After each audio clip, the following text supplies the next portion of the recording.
Jackie Ballheis from Clumpin' Stampers. Look at all these cards. I can't even hold them all. These are all made with designer series paper being the main focal point of the card, making it just quick and easy to make gorgeous cards. I want to just give you a little sneak peek because July is Designer Series Paper Month. In case you haven't heard yet, Stampin' Up is having a special. Buy 3, get 1 free. And we all love free. So it is the month to stock up on Designer Series paper.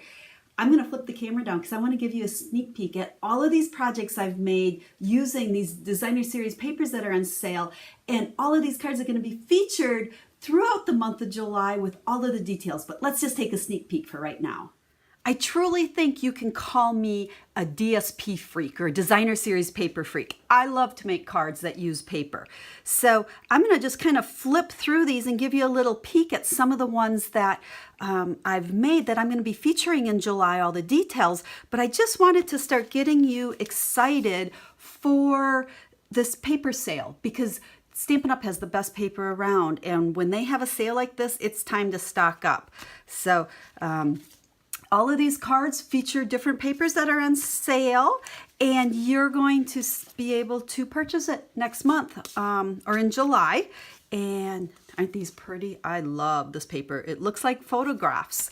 I think these I've shared with you before, but we're going to share them again. And then these. And this is only the beginning. This is probably my favorite one. I can't wait to share with you how I made that card and this card using Animal Expedition. I can't even say that word. So make sure that you tune in beginning in July to get all the details on this paper sale. You don't want to miss out. Can you tell how excited I am about this sale? It's because I love Designer Series paper. I'm going to be stocking up because almost every card I make, I use Designer Series paper. It's all about making it quick and easy, and this paper really helps you do that. So any questions? Ask me. I am here to help you, but I look forward to sharing all of these projects with you in July. I just wanted to give you a sneak peek for now. So until July and you see them again, have a stamp happy day.